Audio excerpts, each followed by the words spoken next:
Salut! Nous vous invitons dans cette vidéo à une découverte de la sophrologie. La sophrologie est une discipline qui suscite de plus en plus d'intérêt par ses champs d'application divers comme la gestion du stress, le travail sur la confiance en soi, les objectifs de vie, la mobilisation des énergies, etc., etc. Patricia Severin est une sophrologue qui habite à Ollioules dans le Var et qui a bien voulu nous recevoir afin de nous offrir une première approche de la sophrologie et nous faire découvrir avec passion et dynamisme sa façon de la pratiquer. Top! Patricia Severin, bonjour et merci d'accueillir la chaîne d'Andromède chez vous. Nous sommes venus vous rencontrer pour parler sophrologie. Bonjour, merci d'être venu me rencontrer, c'est un plaisir pour moi. Et effectivement, la sophrologie, c'est ce que je pratique dans mon métier depuis quelques années maintenant. Vous êtes à Ollioules, dans le sud de la France. Alors je réside à Ollioules et je reçois sur Ollioules dans le 83, donc sur le Bossé, sur la Londe aussi, donc une bonne partie du 83. C'est parfait. Alors, parlez-nous de la sophrologie parce que derrière l'écran, il y a des personnes qui ne savent pas encore ce que c'est et qui se posent certainement des questions sur cette discipline. Alors, si on parle de la sophrologie, la première chose que vous allez entendre, c'est que c'est un ensemble de techniques de relaxation qui vont en permettre surtout de gérer le stress. Ça, c'est la première priorité, surtout dans la société où on vit aujourd'hui avec tous ces burn-out, ces épuisements, etc., etc. Mais ça va aussi permettre de gérer les émotions, ce qui n'est pas mal non plus, parce qu'on est beaucoup dans la colère, dans le regret, dans la culpabilité, des choses comme ça qui peuvent empêcher de trouver un bien-être au quotidien. Mais la sophrologie va beaucoup plus loin quand même, et heureusement. Donc dans ces techniques de relaxation, on peut dissocier deux techniques. Il y a une technique de relaxation dynamique, qui sont en fait des petits exercices doux que nous allons faire avec le corps, qui sont alliés à une respiration, ce qu'on appelle contrôlée. C'est-à-dire qu'on va inspirer par le nez, on va bloquer notre respiration et on va souffler par la bouche, ce qui va avoir l'effet de relaxant musculaire, mais aussi qui va oxygéner un peu plus le cerveau et un peu plus le corps, et donc donner à ce corps un petit peu de répit, si je peux dire. Un petit moment de souffle qui va apaiser et permettre que l'on puisse passer ensuite, après ces petits exercices, à une relaxation statique qui, elle, va être faite donc d'une décontraction musculaire, bien évidemment, mais qui va être avec des suggestions du sophrologue équipée de visualisation mentale positive. Alors qu'elle soit passée, présente, future, une projection sur un avenir meilleur, ou alors passée en reprenant des éléments, par exemple pour la confiance en soi. J'ai envie de dire, on peut très bien avoir une confiance en soi pendant 20 ans. À un moment donné, il y a eu quelque chose qui s'est passé dans notre vie qui a fait qu'on a été déstabilisé et que cette confiance en soi, on l'a perdue. Alors on peut revenir à ces moments de jeunesse où on avait vraiment confiance en soi et on va à ce moment-là réactiver toutes ces sensations de confiance pour pouvoir les ramener à aujourd'hui et retrouver sa confiance. Comme inversement, on peut ne jamais avoir confiance en soi, avoir eu confiance en soi et se projeter sur des choses futures où là, effectivement, on va se sentir capable et on va avoir confiance pour un nouveau projet, pour l'arrivée d'un bébé, pour plein de choses comme ça qui peuvent être importantes dans la vie. Donc la sophrologie, c'est aussi de la préparation mentale. Je pense, quand je parle d'un bébé par exemple, maintenant c'est dans les cliniques et les hôpitaux, bien souvent on propose aux futures mamans une préparation à l'accouchement. Donc avec ces visualisations que tout se passe bien, de gérer son stress, ses émotions pour arriver sereine le jour J et pour arriver justement à cette respiration apaisée qui va permettre de mieux supporter les contractions et de mieux accueillir cet enfant dans la joie et le bien-être si je peux dire. C'est la préparation mentale, mais ça va être aussi beaucoup un accompagnement médical. Je dis bien accompagnement parce qu'on reste très positionné sur quelque chose qui peut être complémentaire à une médicamentation. Évidemment, on ne remplace pas les médecins, on est bien d'accord, on n'est pas là pour les remplacer du tout, on est là pour les aider et les accompagner. Moi, je suis beaucoup dans la pluridisciplinarité, c'est-à-dire partager avec d'autres confrères, que ce soit un médecin, un ostéopathe, un chiropracteur, une personne qui va être dans le toucher, donc le massage corporel, etc., avec les bienfaits que ça peut accompagner. Dans les maladies qui sont un peu difficilement gérables aujourd'hui, le cancer, moi j'accompagne beaucoup de personnes qui ont des cancers qui sont lourds. Donc dans l'aide à dynamiser cette chimiothérapie pour qu'elle soit plus efficace, donc il y a des sophrologies des sophros qui sont vraiment destinés à ça, L'accompagnement vraiment. Hein, oui, voilà. L'accompagnement, de façon à ce que la personne soit acteur de sa guérison, parce que ça c'est très important. On n'est pas là pour avoir une baguette magique et vous dire vous allez vous relaxer, ça va se passer. Non, vous allez stimuler votre esprit, vous allez programmer votre inconscient, vous allez aller dans une dynamique où cette chimiothérapie va vraiment avoir un effet fort sur vous et vous permettre d'aller vers un mieux-être. Donc je ne parle pas de guérison, bien évidemment, on est bien d'accord. On est d'accord, oui, tout à fait. De ce côté-là, la fibromyalgie aussi, qui est une maladie qui a été méconnue, refusée par les médecins pendant très très longtemps. On commence enfin à la diagnostiquer aujourd'hui. Et les médecins, mis à part des médicaments qui ne sont pas toujours suffisants, ont du mal à gérer cette maladie qui est un peu particulière quand même et qui est extrêmement douloureuse. Quand on a des douleurs comme ça, en sophrologie, on va apaiser les douleurs psychologiquement, on est bien d'accord. C'est plutôt le médecin qui va apaiser ses douleurs avec un médicament. Par contre, nous, on est là pour le côté psychologique. Quand on a des douleurs, qu'on n'arrive plus à se déplacer, que tout devient difficile, on perd le moral, on perd la confiance en soi, on perd l'estime de soi, la motivation, la joie de vie. Là, la sophro est vraiment percutante. C'est-à-dire qu'elle va aider ces gens-là à pouvoir gérer beaucoup mieux leur vie au quotidien et retrouver cette joie de vivre. Tout comme quelqu'un qui a, à un moment donné, eu une maladie et à qui on aurait enlevé un membre, je vais dire, pour parler de quelque chose d'extrême, et qui réapprend à vivre sans et à retrouver son autonomie et sa joie de vivre. La sophro est très très forte dans cette optique-là, de venir en complément, vraiment apporter une écoute aussi. Le sophrologue, son premier métier, c'est d'écouter la personne, c'est de l'entendre et de faire en sorte de trouver quel est le but à atteindre pour un mieux-être. Ça fait partie de la première séance, si je peux dire, où on va vraiment écouter la personne et on va essayer avec elle d'établir un but qui soit atteignable et réalisable, bien sûr, parce que ça c'est important. On n'est pas là pour leurrer les gens, leur dire « vous inquiétez pas, avec la sophrologie, tout va aller mieux ». Non, c'est pas la panacée, on est d'accord. On est bien d'accord. On est là parce que la personne va venir parler de confiance en elle, d'estime d'elle, de stress, de gestion des émotions, d'un deuil. Par exemple, une épreuve dans la vie où c'est compliqué, d'un divorce. De se réadapter. La sophrologie elle est entre le psychologue un petit peu et le médecin, si vous voulez. Elle va être entre les deux. On n'est pas en psychologie puisqu'on n'est pas formé à ça, mais on est dans l'écoute, on est dans l'accompagnement, on est vraiment dans un accompagnement doux. Où la personne se sent en confiance. D'ailleurs, si j'ai quelque chose à conseiller, c'est quand vous allez voir un sophrologue, lors de la première séance, sentez bien si vous avez confiance, si vous êtes à l'aise. Souvent, moi, j'ai des clients, parce que je n'ai pas de patients, j'ai des clients, bien évidemment. Ces clients qui reviennent et qui me disent, la première fois, je vous ai dit des choses que je n'avais jamais dites à personne. Je me suis entendu dire des choses que je n'avais confiées à personne d'autre. Là, vous savez que ça y est, c'est entre guillemets gagné. Vous avez trouvé quelqu'un en face de vous qui vous convient. Alors, moi, je parle d'énergie aussi, parce que je suis aussi énergéticienne et bio-énergéticienne. Donc, c'est vrai qu'il y a un contact qui est très important. Alors, avec n'importe quel autre thérapeute et n'importe quelle autre thérapie, je dis toujours, il y a beaucoup de thérapies qui sont intéressantes, mais il y a surtout un thérapeute. Est-ce que vous êtes à l'aise avec lui? Est-ce que vous vous sentez en confiance? Est-ce que vous allez lui livrer les secrets, les petits secrets que vous n'avez livrés à personne d'autre? Donc ça, c'est très, très important.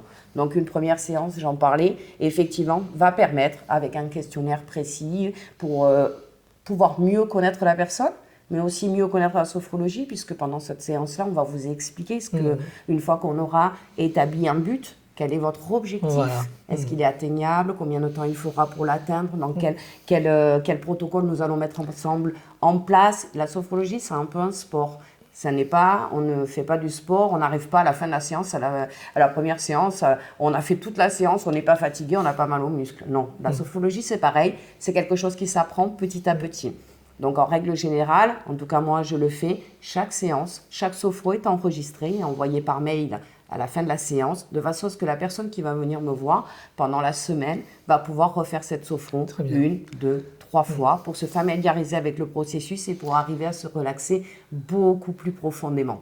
Et la première fois qu'elle vous voit, elle repart avec des outils. C'est ça qui est intéressant. Oui, et elle va surtout garder tout au long de cet accompagnement. Alors c'est vrai que quand on fait une formation en sophrologie, on nous dit souvent qu'il y a un protocole qui est assez long, qui est entre, on dirait, 8 et 12 séances. Honnêtement, avec l'expérience que j'ai qui est autre, qui est des soins connectés, dont nous parlerons peut-être tout à l'heure. Oui, tout à fait, tout à fait. Quand on vient me voir 4 à 5 séances, c'est déjà beaucoup. Oui. Et en tout cas, on repart avec 4-5 séances qui sont adaptées, qui vous sont personnalisées, qui ne peuvent convenir qu'à vous. et qui vont vous permettre, si à un moment donné, 2 mois, 3 mois après, vous avez un coup de boost pour une raison ou pour une autre, parce que la vie est un peu une petite vague, hein, il y a des hauts et des bas évidemment, on fait des expériences, et ben vous pourrez retrouver sur votre téléphone portable, sur votre ordinateur, cet enregistrement et retrouver cet état de plénitude dans lequel j'arriverai à vous plonger au fil des séances et vous permettre de prendre du recul sur cette épreuve qui arrive à nouveau, même si c'est pas la même, même si ça n'a aucun lien. Ça vous permettra de prendre du recul, de pouvoir vous asseoir sur votre canapé, de vous dire « Ok, il y a cette expérience-là, comment je la positive, comment je fais pour la prendre de front sans être affecté par tout ça ?» Donc moi, c'est un travail, c'est pour éviter que la personne, au bout de 3 mois, soit obligée de revenir me voir et ait besoin de moi. Elle a tout. Sauf si c'est vraiment une épreuve un peu plus importante et qui n'a rien à voir avec la première et qu'elle ait besoin de 2-3 séances pour venir communiquer avec moi. Souvent, j'ai des gens qui reviennent quelques mois après uniquement pour me parler. On ne fait pas forcément une séance, on échange et rien que le fait d'échanger, ils sont en confiance, ils trouvent la solution tout seuls. Oui. On est juste le petit détonateur qui va faire que, hop, allez, on repart, on reprend courage et on repart. Parce que le travail s'est fait En amont. En amont et dans l'inconscient. C'est ça qui est très important. Je pense qu'on va le développer, ça. Oui. On a, avec la sophro, une harmonisation entre le cerveau et le corps. Absolument. Ce que vous aviez développé au tout début de notre interview. Oui. Il y a un mieux-être que nous ressentons. Il y a une connexion avec l'inconscient. Et aussi, puisque l'on fait plusieurs séances, il y a une phase, en quelque sorte, de mémorisation du corps, du bien-être. C'est un entraînement. Tout à fait. C'est un entraînement, exactement, parce qu'on est dans une société où on est extrêmement stressé et rien que le fait déjà de lâcher prise sur son corps, arriver à détendre, il y a énormément de gens qui viennent et la première fois, ils sont tendus, mais alors tendus, ils n'ont plus l'habitude en fait de relâcher ni l'esprit, ni le corps, ni les émotions. Alors, comme vous le dites si bien, la sophrologie va prendre... Alors, on va revenir peut-être au début, ça sera plus simple, c'est-à-dire que c'est Alfonso Caicedo qui a créé cette technique, qui pratiquait l'hypnose, qui était brésilien et qui travaillait en Espagne dans un hôpital, et il se servait de l'hypnose déjà en 1960 pour apaiser les gens avant une opération. Oui, donc, il était précurseur. Mais à un moment donné, sans pouvoir mettre l'hypnose de côté, parce que je la pratique aussi, donc je ne vais pas juger quoi que ce soit. C'est complémentaire. Hein. Voilà, c'est complémentaire. Et s'est rendu compte que l'hypnose allait chercher la problématique, qu'elle réglait la problématique et qu'on laissait repartir le client comme ça avec ses problèmes de tension physique et émotionnelle et mentale. Donc on réglait cette problématique, mais on n'allait pas plus loin pour l'envelopper. La sophrologie est très enveloppante. Elle a été créée à base du zazen, bien sûr, du yoga, de la méthode Coué. On va retrouver toutes ces méthodes de pensée positive, de détente corporelle, etc. Et il a mixé tout ça pour faire une technique beaucoup plus complète qui va effectivement gérer les tensions physiques, les problèmes émotionnels et le mental. Donc c'est vraiment, on enveloppe la personne de douceur et on lui apprend à se détendre dans ces 3 parties. On prend l'être en entier. En entier. Donc ce qui permet effectivement de pouvoir faire face à cette vie qui est un peu tumultueuse aujourd'hui, un peu stressée, et de pouvoir se poser à un moment donné et de donner ne serait-ce que 20 minutes de répit à notre corps, à notre esprit, à notre mental, pour dire « je remets des tables ». C'est un petit peu un ordinateur que, hop, on l'éteint et on le rallume pour qu'il puisse remettre tout à zéro. C'est un petit peu ça. On fait un petit peu ça avec le client. On va lui permettre de repartir à zéro. Voilà. Donc, effectivement, ça a été déjà créé en 1960 et donc il y a des écoles de sophrologie. Il faut savoir quand même que la sophrologie est reconnue aujourd'hui par le domaine médical, tout simplement parce que dans sa première sortie, on va dire dans le premier jet de sophrologie, ce n'étaient que les médecins qui pratiquaient la sophrologie. Tout à fait. Et puis, on s'est rendu compte au fil des années que les médecins n'avaient pas forcément cet engouement, ils n'avaient pas forcément le temps de garder leurs patients 1 heure, de prendre ce temps-là pour la personne, etc. Donc, on a glissé et on est allé sur le domaine médical, les infirmières, les sages-femmes, etc., etc. Et puis, petit à petit, Caicedo s'est rendu compte qu'effectivement, on pouvait l'élargir à plein de personnes parce que les thérapeutes d'aujourd'hui pouvaient avoir ça. Et ça rentre aujourd'hui, la sophrologie, dans le monde du travail. Complètement. dans les risques psychosociaux. Oui, avec le burn-out, avec le stress. Oui, et puis la motivation, motiver des équipes qui pourraient être en baisse quand il y a des discordes dans les équipes. Oui, la gestion des conflits, tout à fait. Tout à fait. Et puis remotiver une équipe, au lieu de faire une augmentation peut-être parce que la conjoncture est difficile, parfois les employeurs ne peuvent pas augmenter tous leurs salariés. Par contre, ils peuvent leur offrir une heure de sophrologie en groupe toutes les semaines, et c'est dire à leurs employés, bon, la conjoncture ne me permet pas de vous donner plus, mais je vous respecte, je respecte votre travail, et je vais vous accorder quelque chose qui va vous faire du bien, qui va vous stimuler, qui va vous remotiver, et c'est très bien accueilli par les employés et par l'employeur en règle générale. Voilà, donc c'est vrai que la sophrologie s'est inscrite quand même dans les hôpitaux, dans les cliniques, elle s'est inscrite dans le monde du travail aussi, c'est quelque chose qui est reconnu médicalement parlant et qui aujourd'hui prend toute son ampleur. D'ailleurs, il y a de plus en plus d'écoles de sophrologie, alors tout avec leurs petites particularités différentes, sûr, oui. On est bien d'accord. Et moi, j'ai encore ma particularité encore différente parce que j'ai un passé effectivement de soins que je faisais, qui étaient plutôt des soins connectés, qui m'étaient inspirés, que je créais moi-même et qui se retrouvent beaucoup dans la sophrologie. La sophrologie m'a permis de les développer encore un petit peu plus parce qu'il y a des techniques qui sont vraiment très efficaces, il faut le reconnaître. Et justement, Patricia Sevrin, vous me disiez tout à l'heure, avant que nous démarrions la vidéo, que vous ajoutiez à la sophrologie des techniques que vous aviez justement expérimentées. Absolument. Pour enrichir votre travail. Absolument, c'est-à-dire que par exemple, quand on va commencer sur un protocole de sophrologie, on va gérer le stress, etc. Moi, tout avant, la première séance, on va discuter et on va aller chercher dans ce que j'appelle une sophro-hypnose. On va aller régresser dans sa vie pour aller interroger notre inconscient de façon subtile, puisqu'on va se retrouver dans un état de conscience modifié où nous amène l'hypnose comme la sophrologie d'ailleurs. Et on va aller demander à cet inconscient pourquoi on a cette problématique, par exemple, pourquoi on a perdu cette confiance en soi. Parfois, des gens me disent, mais je ne comprends pas, quand j'avais 30 ans, j'avais confiance en moi, aujourd'hui j'en ai 50 et au fil des années, ça s'est égrené, je ne sais pas. Parce qu'il y a certains petits traumatismes qu'on a eus dans la vie, et prise par le stress, par le mouvement de la vie, etc., on n'y a pas porté attention. On a laissé ça s'accumuler, on l'a caché quelque part dans notre inconscient. À un moment donné, notre inconscient nous dit, attention, si tu veux avancer, il faut régler ça d'abord. Donc, cette première séance va permettre de prendre conscience. Ça, c'est important puisque la sophrologie, c'est la prise de conscience. C'est la science de la prise de conscience, la sophrologie. Donc, il faut tenir compte de ça, c'est très important. Et d'ailleurs, dans toutes les sophros, vous aurez prenez conscience de quelque chose. Et donc, on va prendre conscience de ce qui a été le détonateur de cette perte de confiance, par exemple, ou de cette perte de sommeil. Dans le sommeil, parfois, en 1, 2, 3 séances, on retrouve un sommeil qu'on a perdu il y a 20 ans. Alors, ma première séance, ça n'est pas de la sophro, c'est quelque chose qui m'a été inspiré à moi et que j'ai trouvé très efficace puisque je l'ai testé sur moi et sur les gens autour de moi avant, bien sûr, de le proposer à mes clients. C'est d'aller chercher la cause, de réveiller cette cause inconsciente qui est là et qui fait qu'aujourd'hui, cette personne vient me voir. Donc, il y a déjà ça.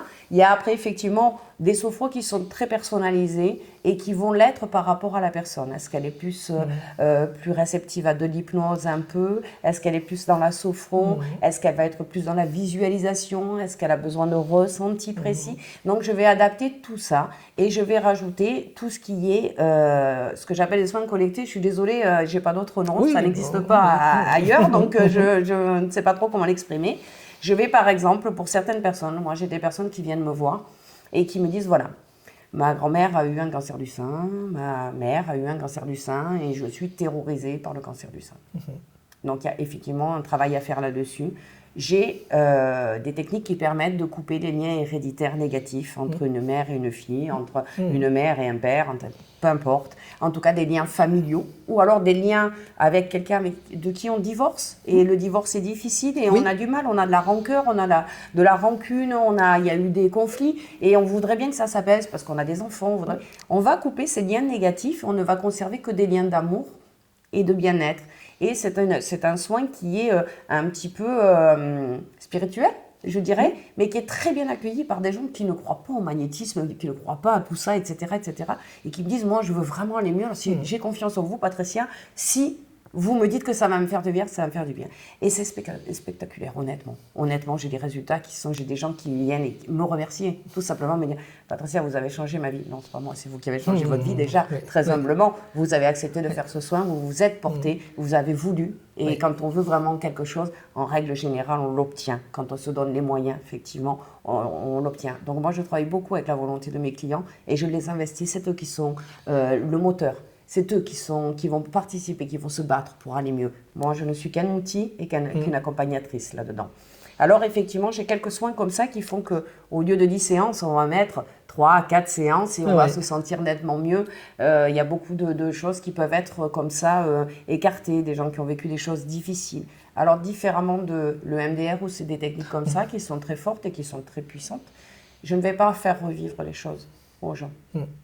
Voilà, je vais vraiment aller, j'ai par exemple un soin où quand c'est des problématiques de viol, de violence, des choses comme ça, au lieu de les revivre, on va aller parler à son inconscient et on va lui proposer de mettre cette problématique-là dans un petit carton et de la ranger dans un coin. Et il n'a plus le droit d'y toucher tant qu'on ne veut pas y toucher. Donc elle se met là et elle ne nous dérange plus dans notre vie. Après, ça, c'est très personnel. Je pense qu'il n'est pas utile d'aller revivre des souffrances et de réveiller tout ça. Je pense qu'intelligemment, on peut tout simplement s'envelopper d'un peu de douceur et d'amour et d'aller poser ça quelque part où ça ne nous dérange pas. Donc, c'est tout à fait dans l'esprit de la sophro, ça. Aussi. Tout à fait. Donc, j'ai été, avant d'être sophrologue et avant d'être à mon compte, pendant 20 ans, j'ai aidé les gens tout à fait bénévolement, c'est-à-dire je les recevais le soir, le week-end. Malgré un travail, j'étais responsable commerciale à l'époque, donc j'avais quand même beaucoup de travail, mais je donnais beaucoup de soins. C'est venu tout naturellement en moi, donc on m'envoyait du monde et je ne savais même pas pourquoi, donc je les recevais. Donc, c'est vrai que j'ai des techniques qui sont un petit peu particulières et qui me sont très personnelles. Et je pense que les gens qui me rencontrent et qui doivent me rencontrer, me rencontrent et que j'attire peut-être pas tout le monde justement parce que pas tout à fait traditionnel par rapport à tout ça. Mais pour en revenir à la sophrologie, ça va effectivement beaucoup plus loin qu'une technique de relaxation. On est bien d'accord. Il y a vraiment une thérapie brève derrière la sophrologie, il y a une douceur, il y a un accompagnement qui est sérieux et on va pouvoir sortir de problématiques dans lesquelles on est parfois embourbé depuis quelques années et qui nous empêchent de retrouver. Le but étant toujours le même, retrouver un bien-être au quotidien. Tout à fait. Voilà, et enlever une paire de lunettes qui comportent des filtres qui nous empêchent de voir la réalité. On est tout à fait d'accord, tout à fait. Prendre conscience avec, en pleine conscience, j'ai envie de dire, de ce que l'on a dans notre vie, des capacités et des compétences qu'on a, et on peut comme ça développer son potentiel et faire face à la vie de façon totalement différente. Et se déconnecter de l'émotionnel qui nous empêche de voir. Cet émotionnel qui est souvent, bien souvent dans notre société, la cause de nombreux troubles. Et de maladies d'ailleurs. Aussi. Je pense que ce sera notre conclusion, notre mot de la fin. Je vous remercie infiniment, Patricia Sevrin, de nous avoir fait découvrir cette belle sophrologie. Eh bien, merci à vous, surtout de vous être déplacé, d'être venu me rencontrer. Merci à tous ceux qui nous écouteront. Voilà, et je pense qu'ils seront nombreux. Merci infiniment. Merci à vous. Merci. Au revoir. Au revoir.